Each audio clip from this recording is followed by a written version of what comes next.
జ్యువెలరీలో వడ్డానం Mela October 4th నుంచి 12th వరకు ఫ్లాట్ 9.99% విఏ ఆఫర్ మీకోసం.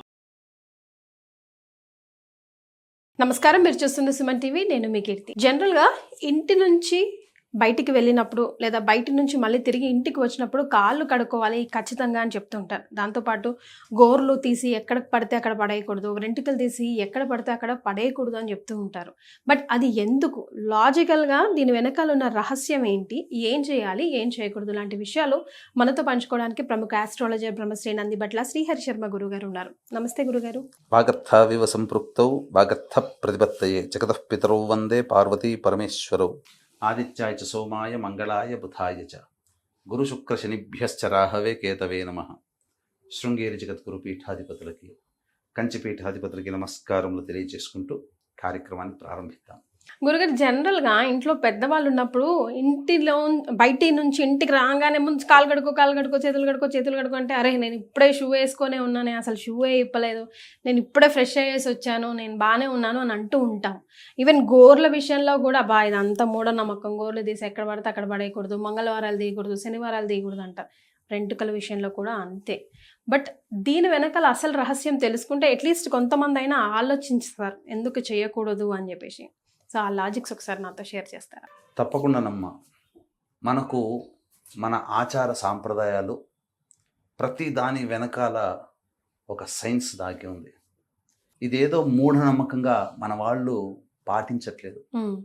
ఇప్పుడు కళ్ళు తెరిచిన సైన్స్ కంటే ఆనాడే రెక్కలు విప్పి నాట్యం చేసింది మన సైన్స్ కదా గురుగారు. అసలు కొన్ని ఆలోచిస్తే ఇప్పుడు విషయాలు అప్పుడే ముందే పసిగట్టి గ్రహించి వీళ్ళు ఇట్లా కాదు, లైఫ్ స్టైల్లో ఇమడిస్తే గానీ వీళ్ళకి అలవాటు పడదు అని పెద్దలు చెప్పారు. ఇప్పుడు ఒక్క విషయం, తుమ్ము తుమ్మేటప్పుడు మూతిని ముక్కుని అడ్డం పెట్టుకొని తుమ్మండి అని చెప్పేవాడు.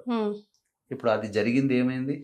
కరోనా రూపంలో మాస్కులే వచ్చినాయి. అంటే మీరు అన్నట్టుగా మన శరీరంలో ఉన్నటువంటిది అన్నీ కూడా జీవం ఉన్నవే. జీవం ఉంది కాబట్టి గోళ్ళు పెరుగుతున్నాయి, వెంట్రుకలు పెరుగుతున్నాయి. అందుకని ఈ గోళ్ళు కానీ వెంట్రుకలు కానీ కత్తిరించినప్పుడు లేదా దువ్వుతుండగా వెంట్రుకలు ఊడినప్పుడు ఆడవాళ్ళు ఎక్కడ పడితే అక్కడ పడేస్తారు. అలాగే గోళ్ళు కూడా కత్తిరించి పడేస్తారు.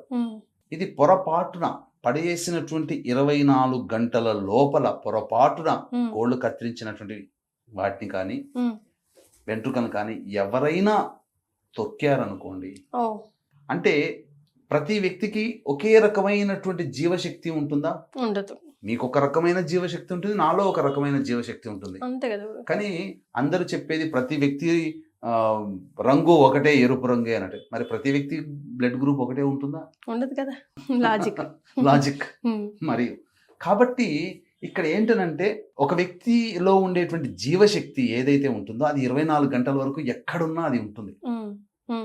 వెంట్రుకల్లో కానీ గోళ్ల రూపంలో మనం కట్ చేసి పక్కకు పడేసిన అది ఎవరైతే తొక్కుతారో ఆ తొక్కిన వ్యక్తికి ఆ జీవశక్తి, ఆ వ్యక్తిలో ఉండే జీవశక్తి, గోళ్ళు వెంట్రుకలు ఉండే జీవశక్తి పాస్ అయినప్పుడు అది గనక సరిపోలేదనుకోండి, రియాక్షన్స్ అవుతాయి.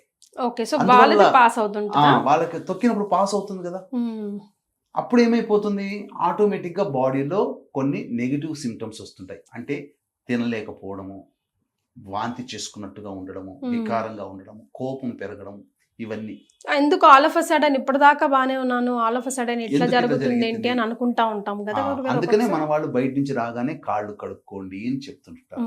అంతేకాకుండా ఇంకొకటి పెద్ద ఇబ్బందికరమైనటువంటి పరిస్థితి ఏంటంటేనమ్మా, చాలా మంది దిష్టి తీస్తుంటారు. ఈ దిష్టి తీసినప్పుడు వాళ్ళలో ఉండే నెగిటివ్ ఎనర్జీ ఇంకొకరికి పాస్ కావాలి, ఇంకొక జీవికి వెళ్ళాలి. అందుకని 4 కూడల్లో పెడతారు. కానీ తప్పు కదా, తప్పది. చెట్ల పొదల్లో వేయమనంటారు. చెట్లకి ఏం కాదా? చెట్లకి మరి వేసిన తర్వాత దిష్టి తీసి వేసిన తర్వాత ఆ చెట్టు కొద్దిగా మాడిపోతుంది కదమ్మా. అది సైన్స్. కానీ మొత్తానికైతే ఎవరికో ఒకరికి పాస్ కావాలి, ఏదో ఒక జీవికి పాస్ కావాలి. అందుకని ఇక్కడ జరిగేటువంటిది ఏంటంటే చాలా మంది 4 కూడల్లో ఉన్నప్పుడు, ఒకప్పుడు ఏంటంటే ప్రతి వ్యక్తికి తాను పని చేస్తున్నప్పుడు సెన్స్ పనిచేసేది. ఇప్పుడు ఫోన్లు వచ్చాయి, మాట్లాడుకుంటూ పోతుంటారు, పైకి చూస్తుంటుంటారు, నవ్వుతుంటుంటారు, వాట్సాప్లు, మెసేజ్లు, ఫేస్బుక్లు చూసుకుంటూ పోతుంటారు, యూట్యూబ్లు చూసుకుంటూ పోతుంటారు. కిందేం దొక్కింది, కిందే ఉంది, ఎవరేం దిష్టి తీశారనేది చూడట్లేదు. శ్మశానం ముందు నుంచి పోతుంటారు. ఆ విధంగా నెగిటివ్ ఎనర్జీ అలా దిష్టి తీసి పెట్టినటువంటి మంత్రించినటువంటి తొక్కడం వల్ల కూడా పాస్ ఆన్ అవుతుంది. కానీ చాలా రోజులు ఇబ్బంది పడుతుంది కదా, చాలా అమ్మా ఇబ్బంది పెడుతుంది కదా. ప్రత్యక్షంగా నా సంతానమే ఉదాహరణ.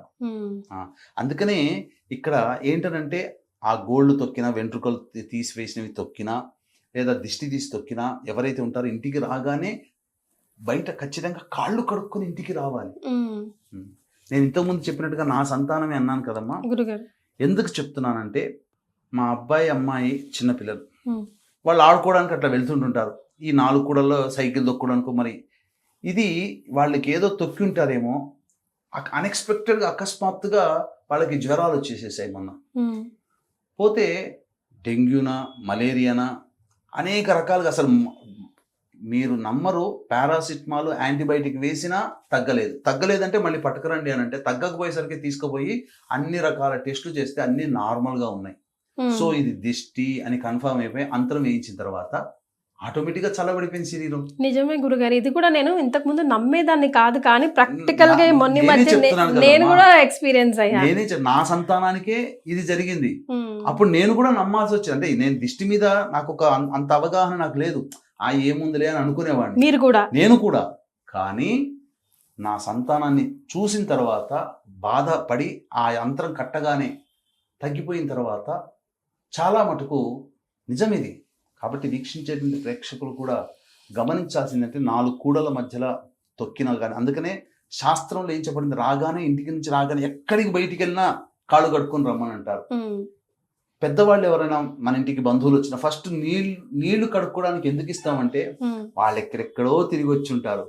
ఆ నెగిటివ్ ఎనర్జీ మన ఇంటికి రాగానే మన ఇంట్లో పాస్ అని అవ్వడం ఎందుకు, ఆ వ్యక్తికి కూడాను నెగిటివ్ ఎనర్జీ ఉంటుంది కాబట్టి ఆ వ్యక్తిని కూడా పాజిటివ్ గా మార్చడం కోసం రాగానే ఇంటి బయట ఫస్ట్ కాళ్ళు కడుక్కోమని నీళ్ళు ఇచ్చిన తర్వాత ఇస్తాం. గుడి బయట కూడా ఈ మధ్య కంపల్సరీ ఖచ్చితంగా పెడుతున్నారు. మనమేమో ఇప్పుడే స్నానం చేసి వచ్చాం కదా, డైరెక్ట్ గుడికే వచ్చాం కదా అదే అని చెప్పి అంటుంటారు. ఇంకొకటి కూడా చెప్పమంటారమ్మా, మనం ఏ యంత్రం పని చేసినా ఒక 10 నిమిషాలు పని చేస్తే హీట్ ఎక్కుతుంది కదా. అవునండి. మరి పూర్వకాలంలో బండ్లు లేవు, నడుచుకుంటూ వచ్చేవాళ్ళు. శరీరంలో హీట్ ఎక్కువైపోయి ఆ రకమైనటువంటి విశ్రాంతి లేకుండా ఉంటుంది. ఆ వచ్చిన వ్యక్తికి కూడాను చల్లనీళ్ళు ఇచ్చి కడుక్కోమనంటే మంచిగా రెస్ట్ దొరుకుతుంది. ఆ కాళ్ళు కడుక్కొని ప్రశాంతంగా అనిపించి మంచి ఆశీర్వాదం కూడా వస్తుంది ఆటోమేటిక్ గా. ఆ విధంగా ఎన్నో రకాలైనటువంటి